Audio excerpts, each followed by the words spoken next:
Hey friend, Shane from HowToWrench.com, and before I jump into the accessories here, let me go hook this up to a motorcycle and show you why I'm so happy to have a jump pack with a voltmeter. Hey friend, smash that subscribe button, it really helps us out.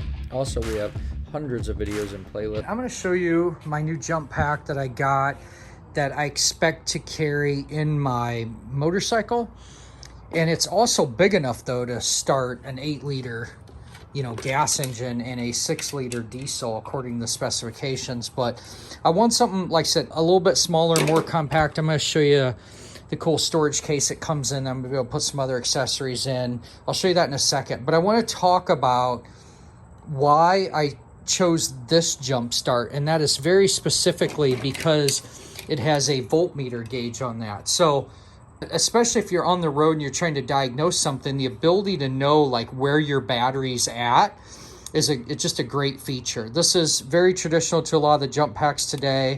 It has, let me turn this on here. I gotta hold it. It has a flashlight, so that's gonna be really nice and handy. Pretty dang bright. Okay, try and step off in the dark over here. You can see what's going on. It's lighting up pretty good. Flash, strobe, and off. Okay, so you can get an idea. Yeah, super bright LEDs on that.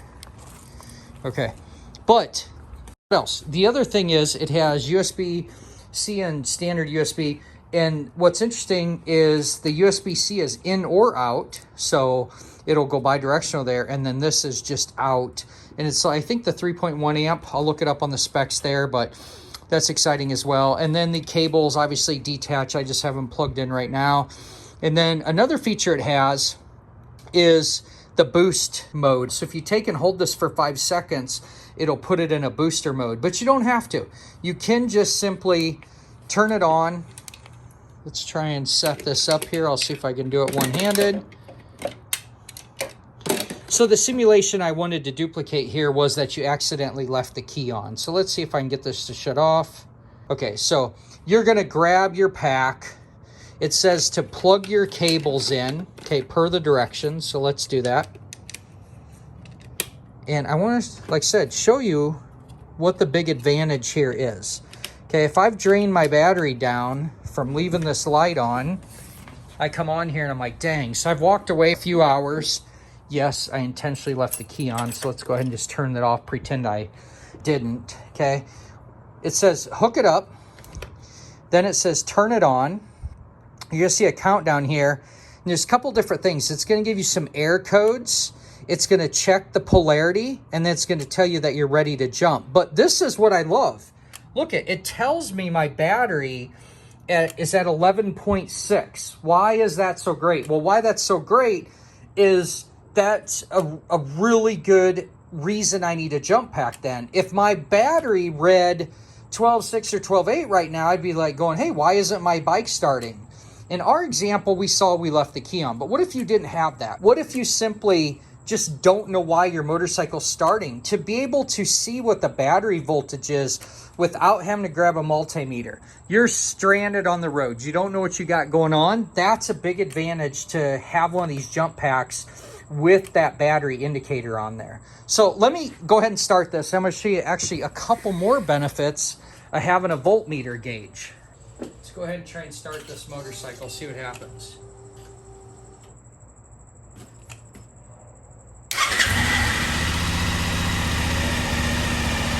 Okay, watch this. Turn it off. I'm going to hook it back up.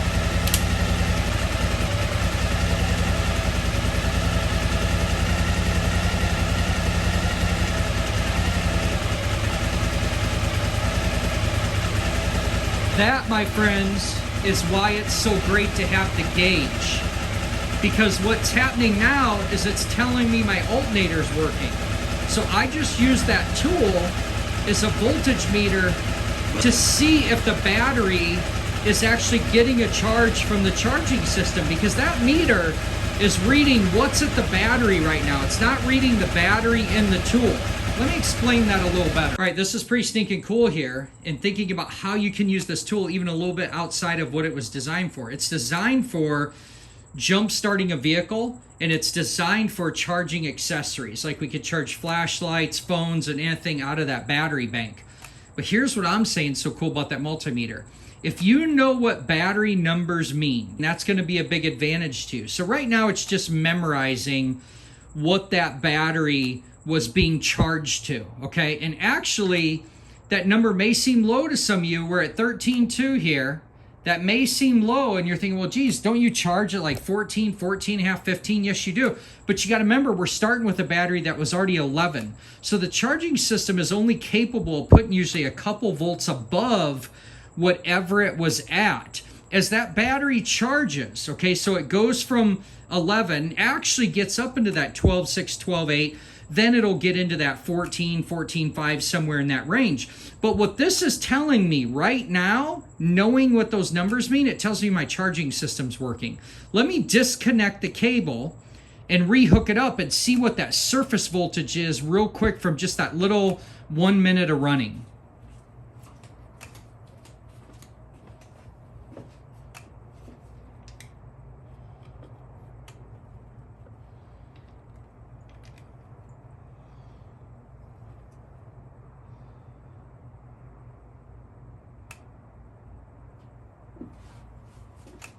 So check that out. Pretty cool. So that's where it's sitting right now, okay? We were at 11.5, it ran for 1 minute and it's showing 12.4. Well, that's just surface voltage. That's like pouring into the jug and it's stirring around the top. It hasn't settled. When you have a maintenance-free battery, you need to understand that a maintenance-free battery fully 100% charged is 12.8 volts. 12.6 is only 75% charged. 12.4, that is actually only 50% charge. That means I need to get my butt home, get this on a charger to get that back to a full state of charge. 12.4, a lot of people say, oh, I got 12 volts, I'm good. Well, let's keep using our scenario there. 12.4 is 50, 12.2 would be 25, and technically a 12 volt battery at 12 volts is dead, even though it might turn on a light really dim. So you want to know what those numbers mean. Now, just for you old school folks, have a wet battery. 12.6 is 100%, 12.4 is 75, 12.2 would be 50, and so on and so on, right? So I just kind of wanted to use that math for you. If I try to start this motorcycle right now with just that little bit in there, if I take this jump off, it may not even start the bike. It may need a little bit more than that. Might not have ran long enough, and I may still be in trouble. I hope that makes sense, but like I said, the value you have in these jump packs with a meter is you start to be able to test some stuff and not need a multimeter. We could see what the battery's at. We could disconnect it and then see what it's at after we jumped it. We can see by disconnecting it while it's running, reconnecting it, we can see what the charging system is outputting, because that's taking live voltage from the moment you hook it up. It's probably averaging it to some extent, but it is pretty stinking cool to be able to have that. Do you see how much that LED indicator's draining down? That's because it's just sitting there running through and it thinks, hey, you need me to jump, you need me to jump. Per the specifications, it says you could charge this and let it sit for 24 months. It says it'll start 25 times off that one charge. So pretty cool stuff. Let's do the reverse polarity and show you what it looks like on the screen.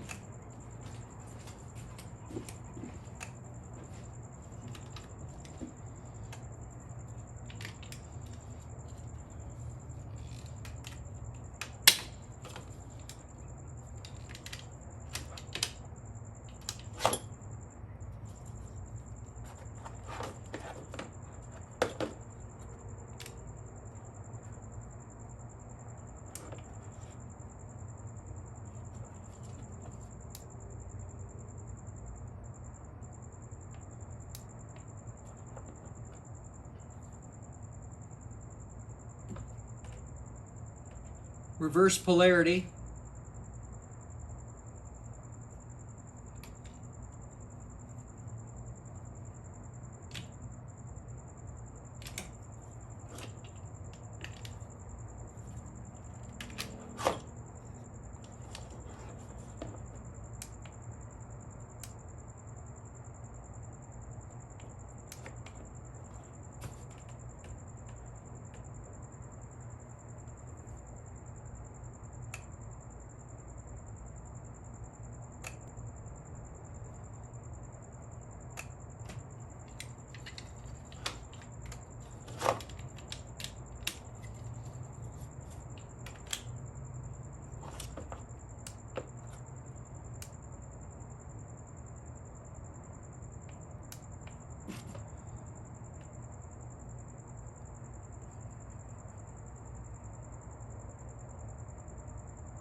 All right, my friends, well-packaged box, if you will, comes with obviously the clips to hook up to your battery.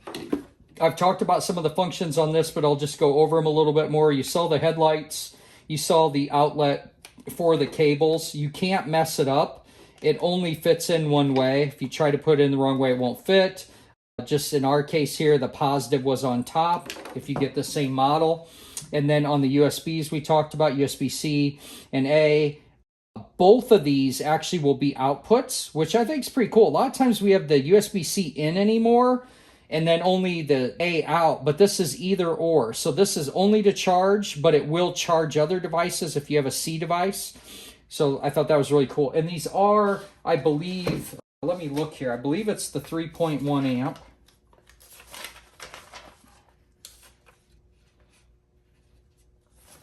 Yeah, it is the 3 amp.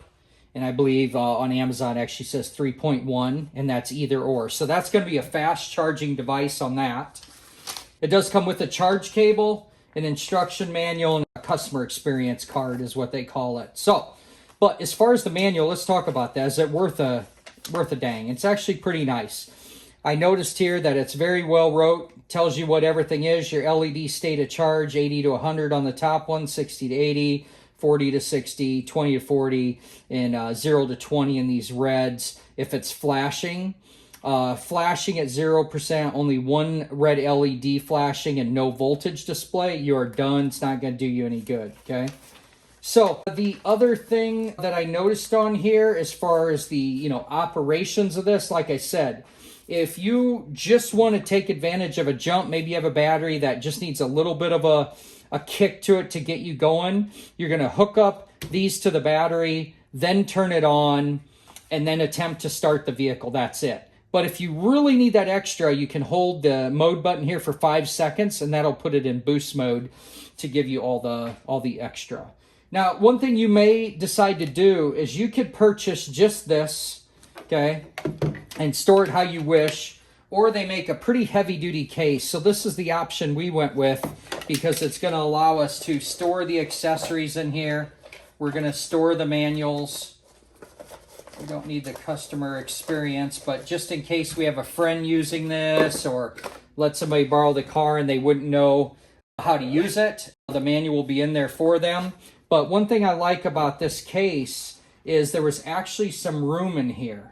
So I've got a few other tools I like putting in here. Sometimes I'll have a roll of electrical tape. I have my favorite, Harbor Freight screwdriver that I just love to put in here. Let me grab that and show you. This case is really big enough that I can throw a pair of side cutters in there, crescent wrench, and even, I love this Harbor Freight screwdriver because it has a small straight and Phillips, and then it has a larger straight and Phillips. This is probably one of the most versatile screwdrivers that I just have around the house. I love the dang thing. But we can fit all of this in here, like I said, and even maybe a little crescent wrench or something. And that'd be a decent little, toolkit to take with you down the road. Tell you what, throw some electrical tape in there. Not too shabby. And I've got some stuff to take with me. So however you're going to do it, good to know. But we want to thank Lokithor for jumping on with the new Tools to Wrench channel. We're excited to put this into some long-term review. It's got some pretty hefty specifications on there saying that it could sit for 24 months and have 25 starts to it. So that I'd say is a big deal. One thing I've noticed in my testing, if I just let it sit there while I'm yakking away in the video, it seems to drain down pretty quick. So I think it's one of those things that hook it on there, use it, and get it off when you're done with it. Don't let it just sit on there clicking through. There's a little pro tip for you. All right, my friends, make sure and like, share, and subscribe. If you haven't done so yet, head on over to the new YouTube channel, Tools to Wrench. And as always, make it a great day and keep wrenching.